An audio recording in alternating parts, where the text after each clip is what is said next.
Welcome to Healthy Living. I'm Lori Johnson. Thanks for joining us today. Our topic is fighting viruses like COVID-19 by strengthening our gut microbiome.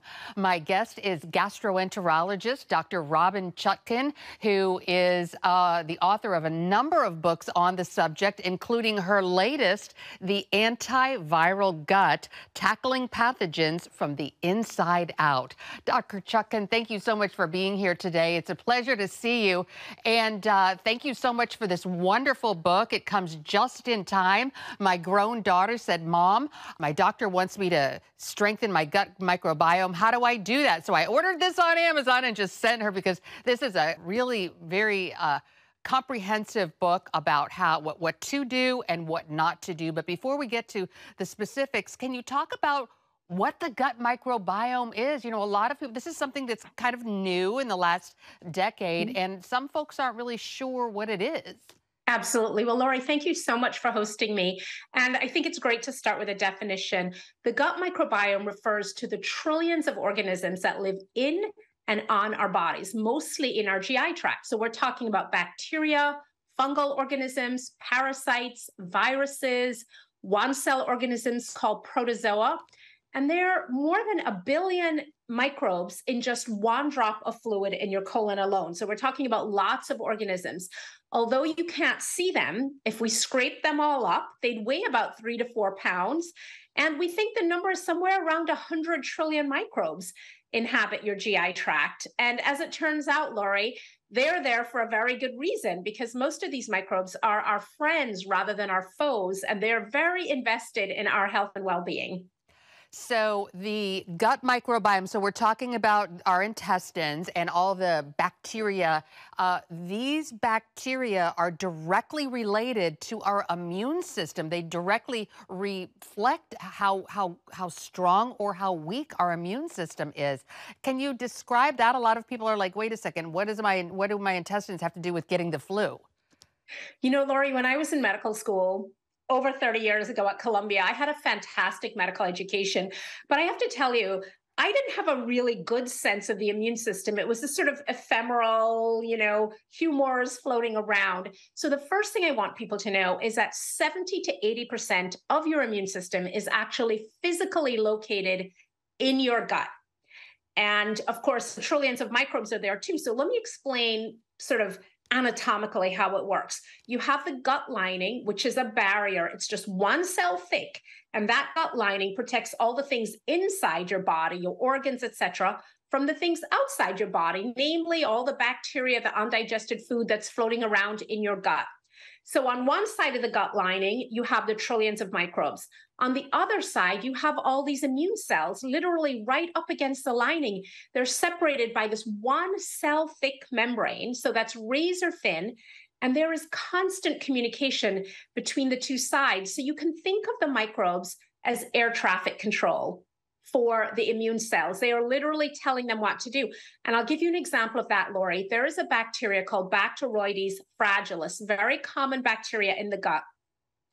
It does surveillance. It sort of checks out what's coming in, because remember, you're ingesting thousands, if not millions, of different microbes, bacteria, viruses every day. So Bacteroides fragilis checks out what's coming down through the gut. When it senses a dangerous virus, it literally kicks the lining of the gut. It signals it, it gives it a big kick and says, let's get going. There's something dangerous coming.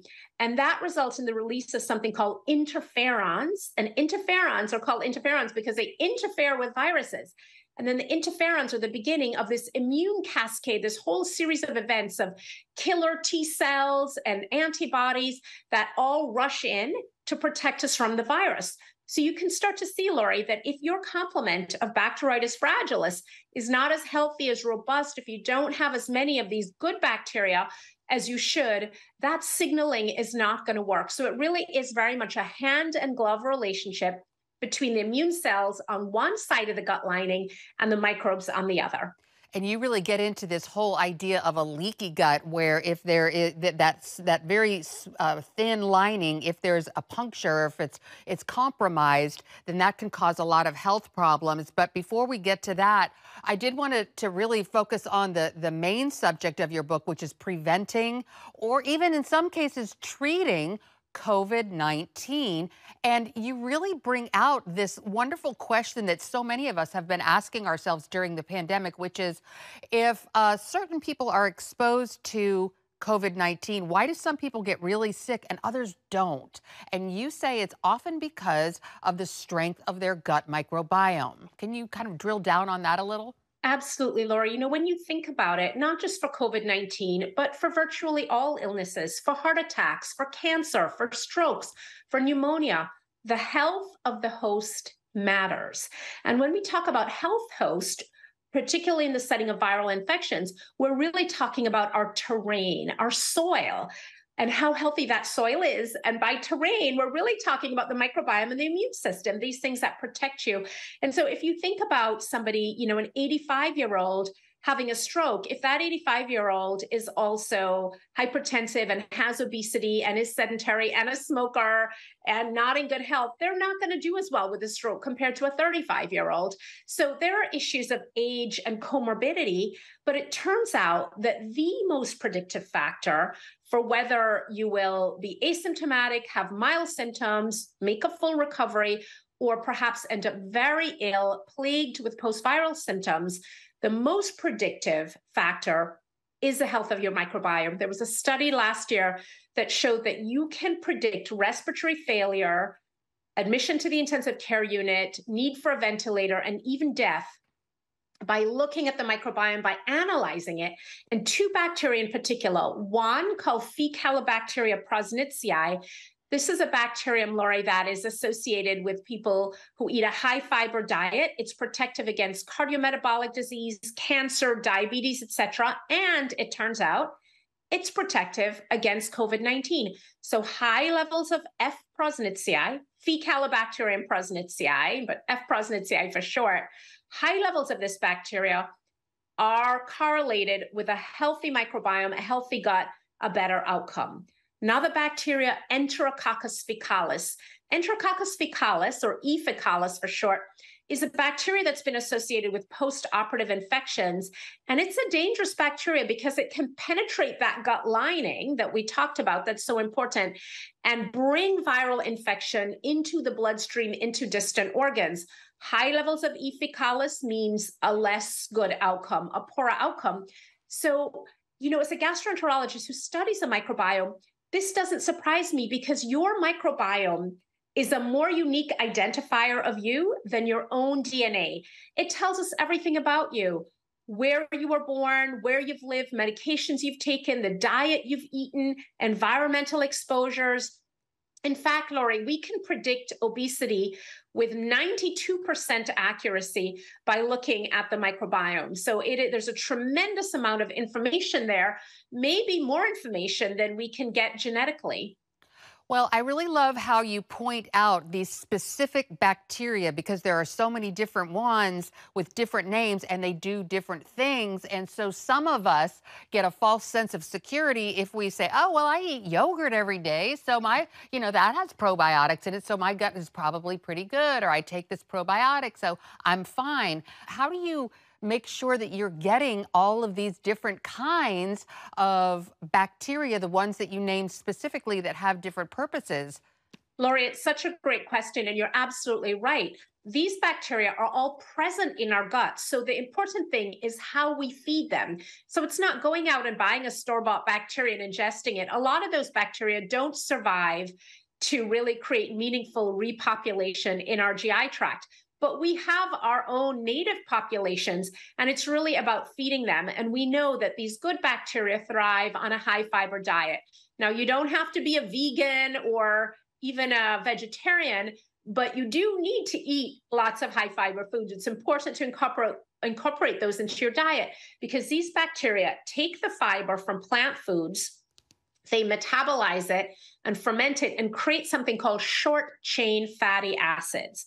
And these short chain fatty acids are really important, not just for the health of that gut lining in terms of keeping it intact, but also for modulating the immune system, for making sure when you're exposed to a pathogen that your immune system mounts just the right response, not too active, where you're ending up with cytokine storm and destroying tissue, and not so underactive that you're not able to clear the virus. So that Goldilocks immune system, as I like to call it, is highly dependent on these short chain fatty acids that are being produced by gut bacteria when you eat a high fiber diet. And Lori, there was a study from 2018 by the American Gut Project that found that 30 different plant foods per week was a sort of magic number for a healthy microbiome. And so you get credit for fruits, vegetables, nuts, grains, seeds, spices, herbs, all of it. I can get 10 different plant foods into a bowl of oatmeal. Ah, that's fantastic. So you want that variety. All right, we're going to take a quick break and be right back with Dr. Robynne Chutkan. The book is called The Antiviral Gut. Stay with us. Welcome back, and we are talking with Dr. Robynne Chutkan, author of the book, The Antiviral Gut. Before the commercial break, Dr. Chutkan, you said that we already had the good bacteria in our gut, but we just need to feed them so that they grow and multiply. But what about if we have been taking an antibiotic for whatever reason? Don't antibiotics sort of kill our good bacteria? Absolutely. So antibiotics are against bacteria. That's what the name means. And there's not an antibiotic out there on the market that is only going to kill the pathogen and leave your healthy bacteria alone. Unfortunately, that's not how it works. We know that most broad spectrum antibiotics, the kind that you might take for a sinus infection, for a bladder infection, for pneumonia, we know that they will remove up to a third of your gut bacteria. And it's really not a simple matter of just going and taking a probiotic. So the first rule is judicious use of antibiotics. If you are prescribed an antibiotic, you want to be absolutely certain that it is 100% necessary, that this isn't a self-limited infection that may heal on its own, that it isn't a viral infection against which antibiotics have no efficacy at all, that we're not treating inflammation with an antibiotic. So number one, make sure you have a detailed discussion with your healthcare provider to find out. Just ask a simple question: is this antibiotic absolutely necessary?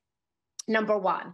Number two, there are some things that you can do when you're taking an antibiotic. That is a situation where a probiotic may help, but you have to make sure you're taking the right probiotic, typically one that contains more than 5 different strains. Recommend starting it when you start the antibiotic and continuing it for about a month after. This is also a time to eat those high fiber foods to feed the healthy microbes while you're taking the antibiotics. Very important. There's some other things you can do to support your microbiome. A mushroom tea made from maitake or shiitake mushrooms. Take 2 dried caps of mushrooms, chop them up, 4 cups of hot water, steep it, make a tea. That can be very helpful. So there are lots of different things you can do. And the book has a very robust plan. It's about half the book.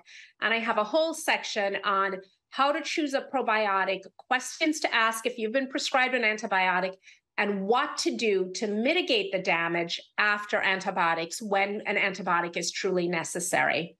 Well, I feel like a lot of people are probably encouraged to hear that when you take an antibiotic, it doesn't wipe out all of your good bacteria. So that's actually good news. That is good news. And the truth is, too, as adults, our microbiome is generally more stable. It's really those first 1,000 days of life. So in children and babies and up to about age 3, their microbiome is really forming. So that's a time we have to be really careful about these sorts of medications, and really up until about 18. And then after that, we have a little more resilience, fortunately. So you talked about the danger of an antibiotic for your gut microbiome. Talk about some other medications. You talked about PPI, proton pump inhibitors, and some others. Can you go over those?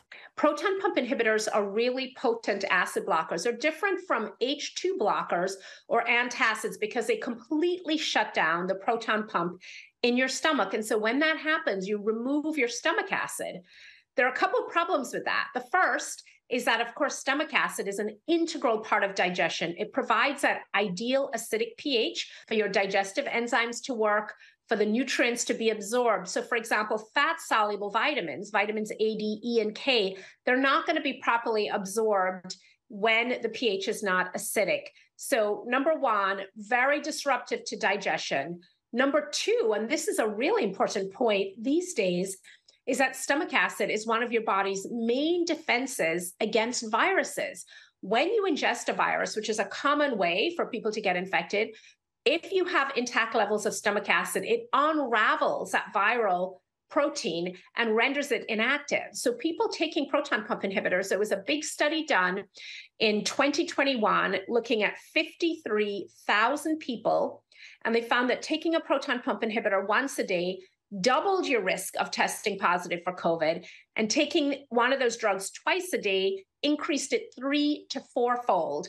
So again, this is a great example of a perfect time to have that conversation with your healthcare practitioner and say, Doc, I know I have acid reflux, or I have heartburn, you prescribed this drug, or you recommended an over-the-counter version, but is it absolutely necessary? What else could I take? What about diet and lifestyle modifications? We know those are tremendously helpful for helping people with heartburn. And again, I go through it all in the book, what you can do to treat your heartburn without these drugs, how to safely taper off these drugs. So important that we're asking these questions because, of course, these medications can be life-saving and they can be very, very effective.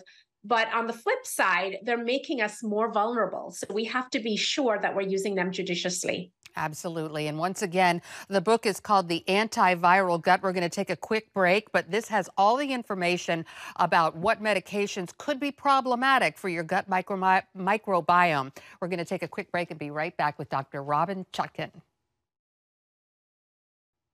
Welcome back. We are talking with Dr. Robynne Chutkan, gastroenterologist and gut microbiome expert, author of the new book, The Antiviral Gut.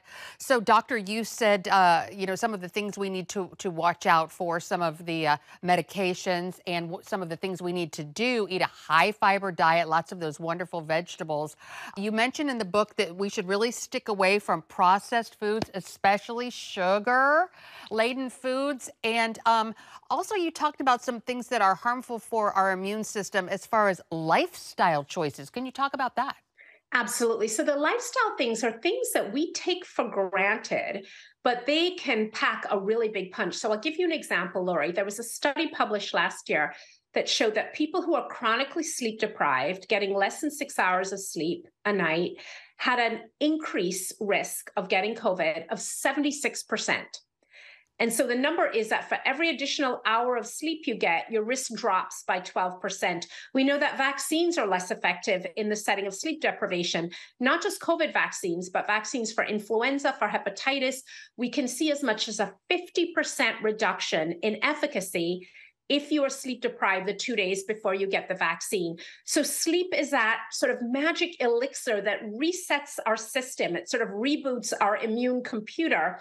And we know that, again, when we're sleep deprived, our immune system can't activate those T cells to fight viruses and other pathogens. So it's a very, very important part of the mix. Stress is another big one. And we know that stress itself is a risk factor for coming down with COVID if you're exposed and for having worse outcome. And there have been so many great studies about the effect of stress on the immune system with viruses. But one of my favorites was from the researchers at University of North Carolina and Chapel Hill. And they found that people with HIV could progress up to 3 or 4 times faster when they were under chronic stress compared to people who were not. So with every viral infection, particularly those that have a chronic syndrome like COVID, with long COVID. So if we look at herpes, if we look at shingles, if we look at mono, these are all viruses with an acute and a latent and potentially a chronic phase. And we know that these flare-ups of mono, of shingles, of herpes, these things come up when people are stressed.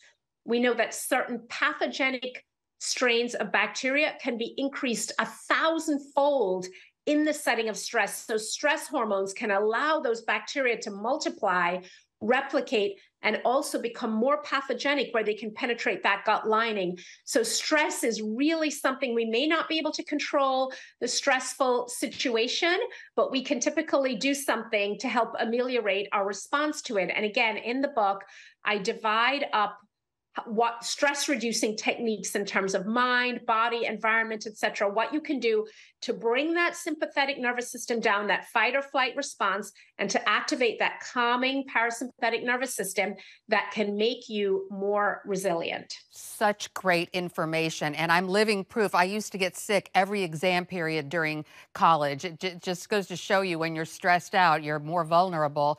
And these ideas and the tips that you provide in the book about how to reduce stress, you don't have to change your circumstances, but it's the way you deal with it, it's how you respond to it that's so important. And this is just so very helpful, especially this time of year. We're going to take one final break and be right back with Dr. Robynne Chutkan, author of the book, The Antiviral Gut. Stay tuned. Welcome back. We are continuing our discussion with Dr. Robynne Chutkan, author of the book, The Antiviral Gut, talking about how to strengthen your gut microbiome to ward off and heal from viral infections like COVID-19, but certainly all the other ones that we're dealing with this time of year, the flu, RSV, the list goes on. Dr. Chutkan, you have been researching this and practicing this type of medicine for years and have written other books on the topic. Tell our viewers how they can find out more about you and your other books. Thank you so much, Lori. You can find me at gutbliss.com. GUTBLISS, or at robynchutkan.com. Two difficult names to spell, ROBYNNECHUTKAN.com. And the great thing about the robynchutkan.com website is we have so many free resources for you. We have gut guides to over 35 different digestive health connections. They're free, available to anybody. I do a free office hours every Tuesday at noon where I take questions live on Instagram on different topics. I'm always interested in people suggesting topics, and we have a lively discussion, so I'd love you to join me there. And we also have some great gut guides. We have a 78-page guide to getting regular, everything you want to know about constipation, what causes it, how to solve it. So my passion is really giving people access to scientifically validated, great clinical digestive health information that they can use to create a happy, healthy gut and to keep their families safe. Well, this is fantastic information. I'm a big believer in this. I try, but it's interesting that it can get complicated, and so all this information is so very useful. Once again, Dr. Chutkan, thank you so much for being here on Healthy Living, and we appreciate your work and your time and expertise. My pleasure. Thank you so much. And thanks to you for joining us for this edition of Healthy Living. I'm Lori Johnson. See you again next week.